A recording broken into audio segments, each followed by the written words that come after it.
Alright, so let's continue our discussion on the flash memory. And in the last lecture, we talked about that the flash memory is built upon this floating gate transistor. And in the floating gate transistor, here we have additional floating gate, which is sandwiched between those two oxides. And this floating gate is floating because you see that we can only apply voltage to this control gate or source or the drain. The floating gate has no external access, so this is like floating. And we are going to store the information as a charge, or in other words, electrons in the floating gate. If we don't have electrons in the floating gate, this is called the erased state.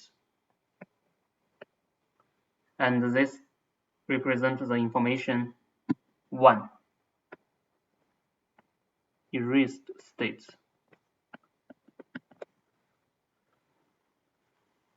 The other state is when we have electrons in the floating gate. Then this is called program state. And it represents information 0. So you see that the difference between those two is the threshold voltage in the IDVG curve. So this is a threshold voltage for 1. This is a threshold voltage for 0. Why is the threshold voltage for the program state is higher if you have electrons in the floating gate? We discussed that you need to apply additional positive voltage on the control gate to overcome the negative charge in the floating gate. So you need to apply more voltage to turn on the transistor. So the threshold voltage is higher.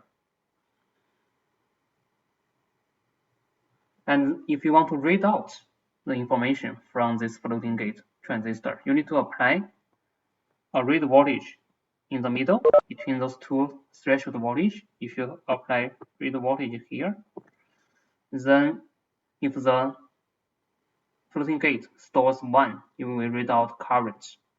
If it stores 0, this is below the threshold, so the readout current will be very small. So this is how you read out the data from the floating gate. I got one question. Do we measure the current to determine 1 or 0? Yes, we measure the current, and this can be done by the sense amplifier outside the array.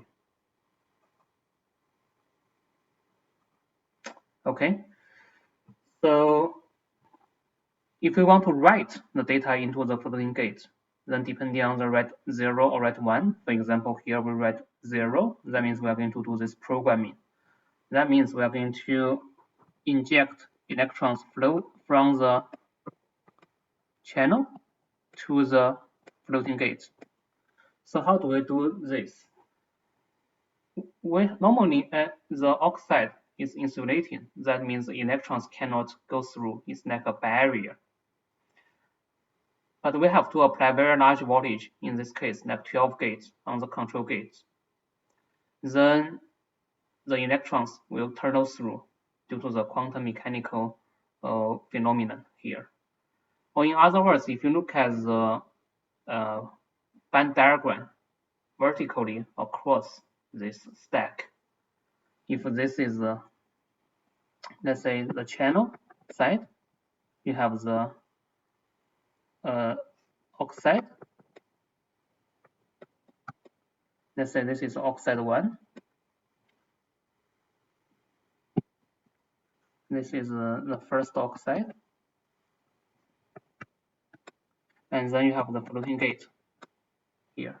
So you have channel, oxide, and floating gate.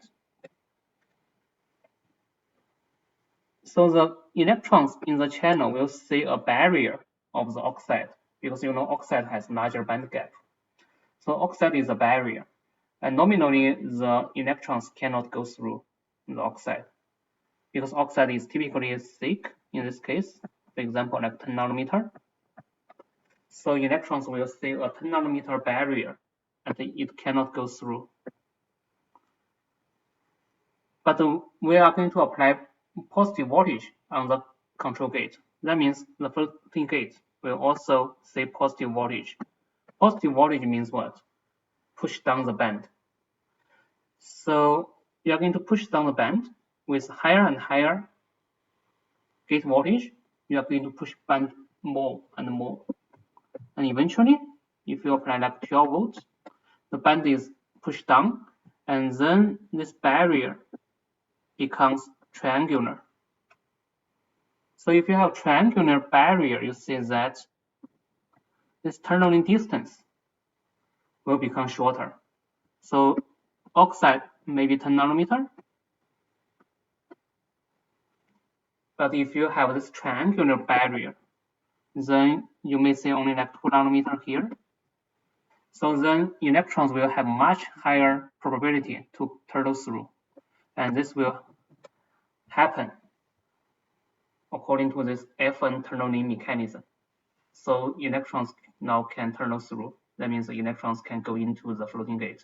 This only happens when the thickness or the barrier is very small, like in this case, like 2 nanometer. So this is how you inject electrons from the channel to the floating gate. This is called the programming. Similarly, you can do the erase, which is write data 1 to get the electron out from the floating gate to the channel. That means initially you will have electrons stored in the floating gate. Now you want to get it out. So you have to reverse the voltage, apply 12 volts to the substrate, and ground the control gate. Now the band diagram will just reverse here. So the band diagram will just reverse. Oops. So the band diagram will reverse. You will. So this is, for example, your float. This is a channel. This is your oxide. This is your floating gate. And floating gate, now the electrons will go out because you apply 12 volts to the substrate, push down the band. So this is again the FN term. So got one question: why are the semiconductor bands pointing up at the silicon oxide barrier? What does this mean? Why are the semiconductor bands pointing up? You mean here? Yeah, so this silicon band will also be bent a little bit, right? So this is like your MOS structure, if you recall, lecture 8. You can recall that the silicon surface will be bent a little bit. That's the surface potential we discussed before. This is the same as the MOSFET.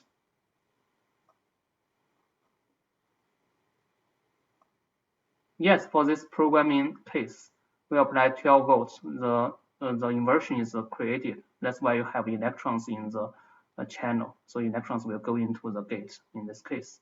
So initially the channel, is p-type, is whole. You need to invert the channel, and then electrons will at the surface, and then electrons will have probability to go into the gate.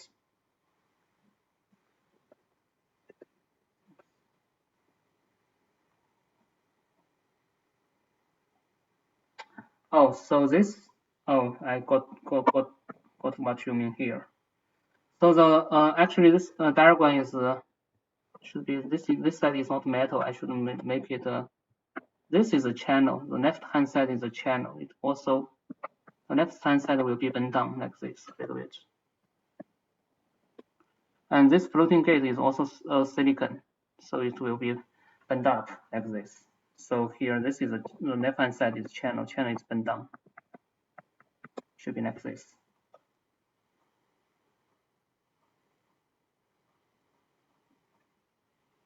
So let's make it more accurate. Then it's bent down like this. Okay.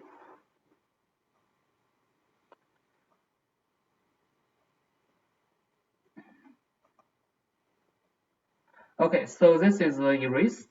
And then let's talk about in the hold operation. You don't do the read or write operation. You want to hold the data. Then what happens there?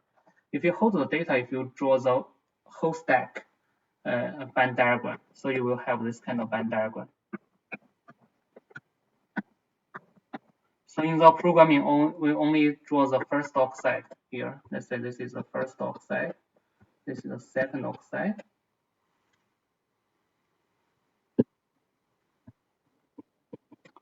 So you have from the channel to the first oxide, and then your floating gate, the second oxide, and then your control gate. If you draw the band diagram for the whole stack. So the programming and erase will only happen in the first oxide.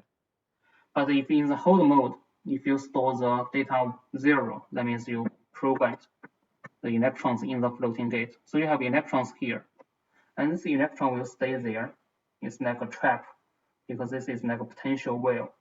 And nominally, the electrons will stay here unless you have large voltage to bend down the band and then have shortened the distance for tunneling. Otherwise, this is very thick. Then electrons cannot go out. Then you store the data here for a long time. That's why the flash is a non-volatile memory. Nominally, if you don't apply voltage, then your electrons should stay here for a long time. All right, so this is the hold condition. So any questions so far? All right, next let's talk about the array organization for the NAND flash. What we discussed so far is just a single transistor, and in the circuit, the symbol for floating gate transistor is similar as MOSFET. The only difference here is you have additional line here represents the floating gate. So when you organize the memory array, you need to have word line, bit line, rows, and columns. So this is how you organize the flash into this so-called NAND array. And in this NAND, this is a mainstream technology for today's SSD. So SSD are all based on this NAND flash array. So what here you have is a string of the floating gate transistor in series. And typically this NAND string is like 32 to 64. That means here you have 32 to 64 floating gate transistor in series. And then at the two ends of the floating gate string, you will have two additional normal transistor to select this string. So this is a selection. Select is like a control signal to control if you want to select this string. And then the string will be attached to the bit line vertically, and each gate of the floating gate transistor will be controlled by the word line, and word line is horizontal. So this is the flash NAND flash array. And here there are some terminology here. So this red box is one block of the array, which they share the substrate. Those transistors share the substrate. And here one row or one word line is also called one page. And here typically you have 32 to 64 page in one array. And how many bit lines here? The number of bit lines can be very large. Can be 2K to 16K byte, and byte you need to multiply by 8 for bit. So you will have like 2K times 8 or to 16K times 8 number of bit lines in this horizontal dimensions. So this array will be very rectangular here. You see this side is kind of short, this side is long. So this is one array, okay. We'll create one block. So here I want to emphasize that the read and program operations are performed per page. That means row by row. So program is, is write 0. So this is row by row.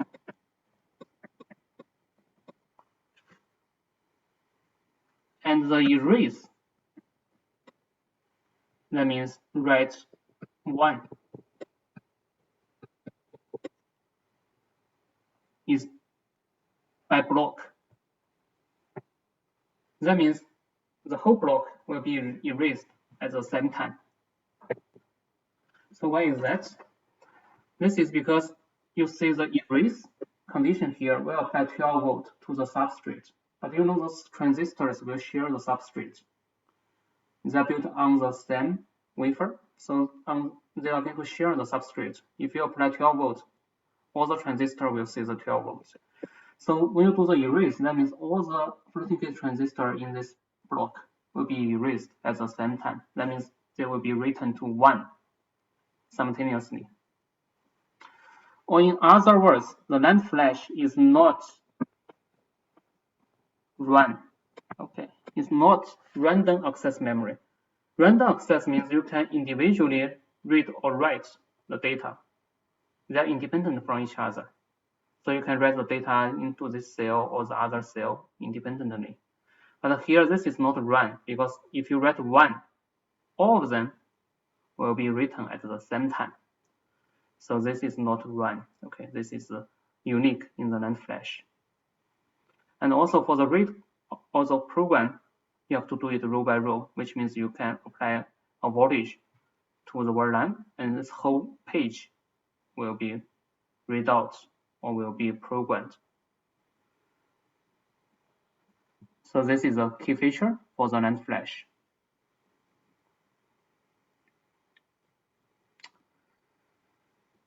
So far, we talked about the NAND flash operate in the single level cell mode or SLC mode. So what does this mean? That means one floating gate transistor only store 1 bit per cell, per transistor.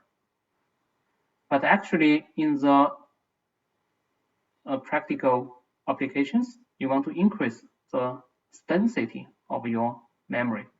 So typically, the industry is using the multi-level cell for their products. So what does this multi-level cell mean, MLC? So that means one floating gate transistor is going to store 2 bits per transistor, or 2 bits per cell. 2 bits means what? Means 4 states. You have 4 levels. If you consider the binary encoding, you will have 0, 0, 0, 1, 1, 0, 1, 1. Those 4 level, 2-bit information stored in one transistor.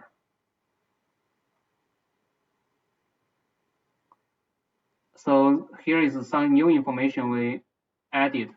So the lecture slides I posted at the very beginning of the semester does not have this few slides, but please check the marked version. So this is a new information I think is important.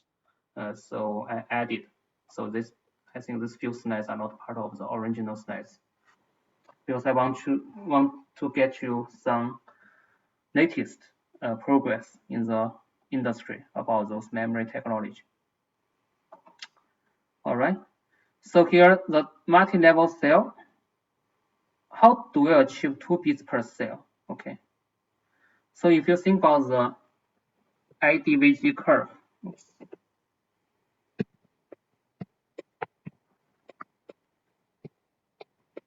this VCG. We talked about before that 2 curves, and you have the threshold voltage. And we say that this is the level 1, this is level 0. But we can insert more levels between. That means we can have more curves like this. So you can have more threshold voltage in one transistor, one floating gate transistor. So you can encode the information like this is 0, 0, this is 0, 1, this is 1, 0, this is 1, 1. So you can have more information stored in one transistor. Therefore, you can increase the density of the storage. So here we have those 4 threshold voltage, and you see the distribution of those threshold voltage. And here we show distribution. This is because different transistors may have some variation around the mean value of the threshold voltage. So maybe there are some variations around here, some variations around here, some variation around here, some variation around here. So that's why here we see a distribution. So there's a mean value for the threshold voltage, but it's a distribution. So for the SLC, we only have 2 distributions, and they are well separated.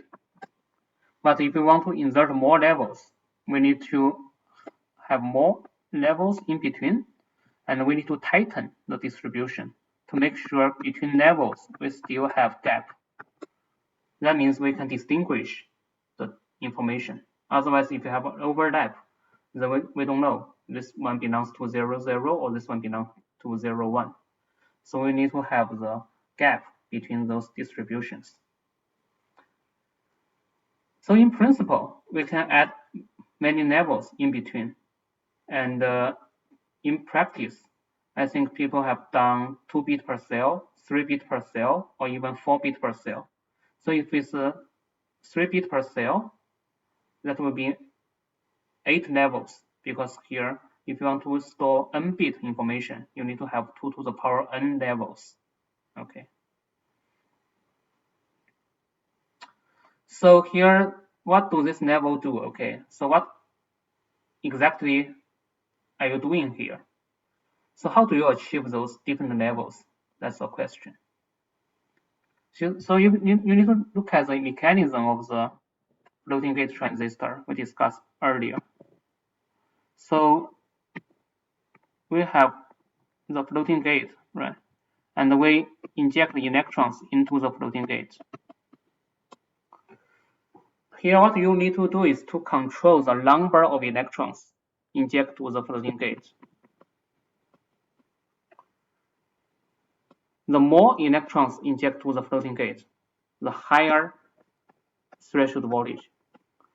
Or in other words, you can control the number of electrons to tune the threshold voltage or to program to this multi-level states. So the key is to control the number of electrons that is injected to the floating gate. You can control this by programming time or programming voltage. You can imagine that if you have larger voltage or if you have longer time, then you are going to have more electrons into the floating gate. So you can have different threshold voltage. So you can have multiple levels. Then multiple levels represent multiple, let's say, multi-bit information, because you can read out and then you compare to your reference. You can encode those current level into different digital bits. So this is how you achieve higher density. So any questions? So today you can have 2 bit per cell, 3 bit per cell, or even 4 bit per cell. Those are available from the markets. All right, so this is a single level cell, multi-level cell.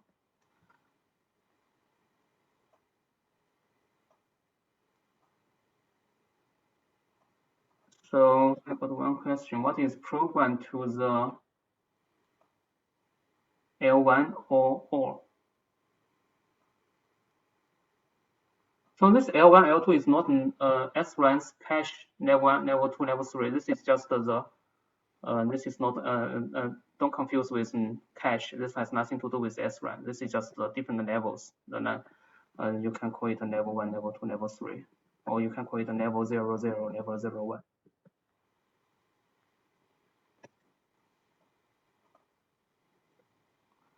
So the next is the reliability issues of the flash memory.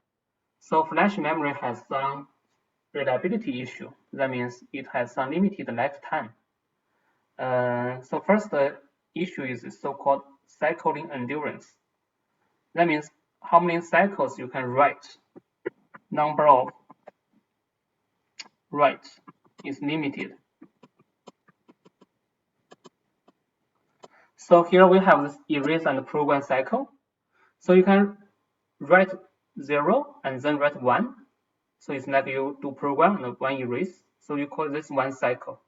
And initially, let's say after you program your data 1, you have this threshold voltage. After you erase, you write 0. You have, sorry, this is 0, this is 1. So you have those two threshold voltage, and you can repeat this cycling over many cycles. So that means you are continuously write the data in. You write 1 0 1 0 1 0. If you keep writing to your memory cell, then the threshold voltage over the cycles will shift. And the trend is that this erase the state, the threshold voltage will keep increasing over cycles, and eventually we will see the failure. Why this is a failure? Because we have a reference in the middle. This is your read voltage. You apply this read voltage to distinguish the 1 and 0. But if the threshold voltage of your 1 state is already higher than the reference, then you will think this result is also 0 state. Then this is an error in the result. So this is a limited number of cycles. Typically, this may happen like 100,000 cycles or 500,000 cycles, and then this floating gate transistor basically is dead. You cannot use it anymore. You can only write tens of hundreds of thousands cycles. That means it has a limited lifetime. You cannot write too many cycles.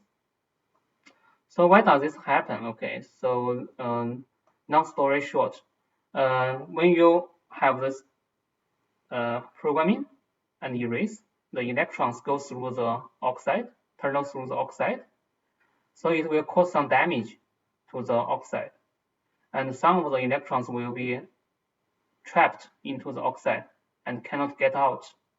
Then if you cannot get out, then the erased cell will have higher threshold voltage. It's like you cannot completely erase because some of the electrons will be trapped there forever.